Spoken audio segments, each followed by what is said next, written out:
दोस्तों, रूस और यूक्रेन के बीच चल रहा संघर्ष अब उम्मीद से कहीं ज्यादा लंबा और खतरनाक होता जा रहा है। ये सिर्फ दो देशों की लड़ाई नहीं रह गई, बल्कि धीरे धीरे ये पूरी दुनिया को अपनी चपेट में लेती जा रही है। अमेरिका और यूरोपीय देश यूक्रेन को हथियारों से लैस कर रहे हैं और रूस बार बार परमाणु हमले की धमकी देकर पूरी मानवता के सिर पर मौत की तलवार लटका रहा है। उधर चीन भी ताइवान पर कब्जे की मंशा लिए बैठा है, जैसे बस मौके का इंतजार हो। और पाकिस्तान, वहां तो हालात ऐसे हैं जैसे सत्ता बदलना किसी क्रिकेट मैच की तरह आम हो गया है। शाहबाज शरीफ प्रधानमंत्री तो बन गए हैं, लेकिन कट्टरपंथियों की गोद में बैठकर उन्होंने पाकिस्तान को एक और आग के दरिया की तरफ धकेल दिया है।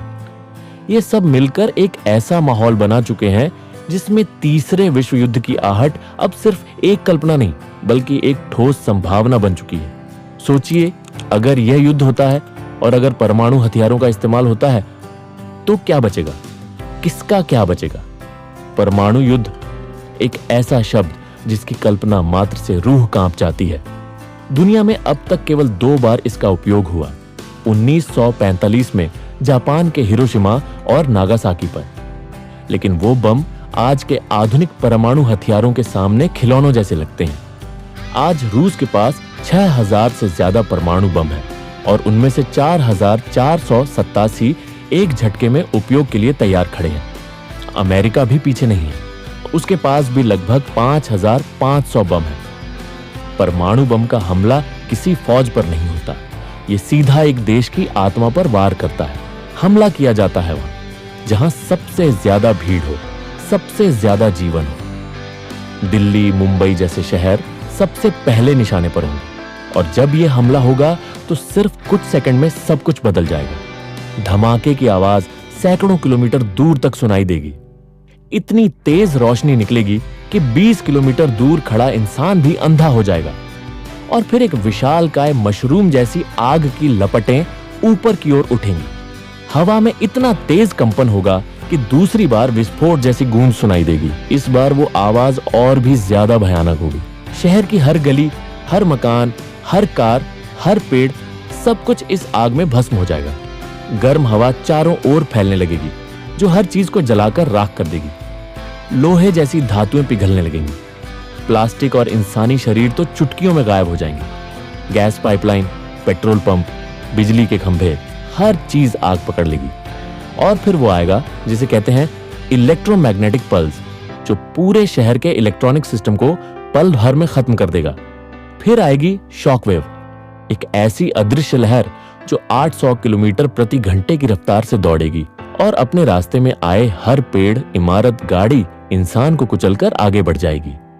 15 से 20 किलोमीटर तक की दूरी में किसी के जिंदा बचने की संभावना नहीं रहेगी। अब सोचिए, अगर आप ऐसे किसी शहर में हैं तो आपके पास क्या विकल्प होगा? एक ही रास्ता है, तुरंत उस शहर को छोड़ देना। गांवों की तरफ, जंगलों की तरफ, दूर दराज की ऐसी जगह जहां मानव बस्ती कम हो। लेकिन अगर ऐसा करने का समय ही न मिले तो फिर आपको छुपना होगा जमीन के नीचे। कई बड़े महानगरों में अंडरग्राउंड मेट्रो लाइनें बनी हैं जो 100 फीट से भी नीचे हैं। यही मेट्रो सुरंगें परमाणु बम के प्रभाव से बचने का एकमात्र उपाय बन सकती हैं। लेकिन याद रखिए, धमाके से भले आप बच जाएं, रेडिएशन से बचना और भी मुश्किल होगा। रेडिएशन यानी हवा में तैरती वो अदृश्य झर जो आपकी हड्डियों को भी घुला सकती है। इससे बचने के लिए मेट्रो के दरवाजों को पूरी तरह सील करना होगा। अंदर ऑक्सीजन की कमी होगी, इसलिए ऑक्सीजन सिलेंडर साथ रखना होगा। कम से कम 15 दिन तक आपको वहीं छुपकर रहना पड़ेगा। बाहर जाने का मतलब है निश्चित मृत्यु। खाने और पीने का इंतजाम पहले से करना होगा। डिब्बा बंद खाना, पानी की बोतलें, चॉकलेट जैसे खाद्य पदार्थ जो लंबे समय तक खराब ना हो। साथ में टॉर्च, रेडियो, दवाइयां और गर्म कपड़े भी जरूरी हैं, क्योंकि परमाणु विस्फोट के बाद आसमान में उठी धूल सूरज की रोशनी को रोक देगी। धरती का तापमान तेजी से गिरने लगेगा। चारों तरफ सर्दी, अंधेरा और मौत का सन्नाटा फैलेगा। अगर आपने इन 15 दिनों को किसी तरह झेल लिया तो आप बाहर निकल सकते हैं, लेकिन तब भी खतरा पूरी तरह टला नहीं होगा। आपको शरीर को पूरी तरह ढककर बाहर निकलना होगा, क्योंकि हल्का रेडिएशन अब भी हवा में मौजूद होगा। धीरे धीरे 1 महीने बाद स्थिति थोड़ी सामान्य होगी, लेकिन बाहर का दृश्य वो आपकी कल्पना से भी ज्यादा भयावह होगा। आप जिस घर को छोड़कर आए थे वो अब सिर्फ मलबा होगा। आपकी गली, आपका मोहल्ला, आपका मंदिर, आपकी मस्जिद, सब कुछ मिट्टी में मिल चुका होगा। वो शहर जिसे बनाने में सैकड़ों साल लगे थे, वो अब इतिहास बन चुका होगा। युद्ध कभी भी किसी का समाधान नहीं होता, और परमाणु युद्ध वो पूरी मानवता का अंत है।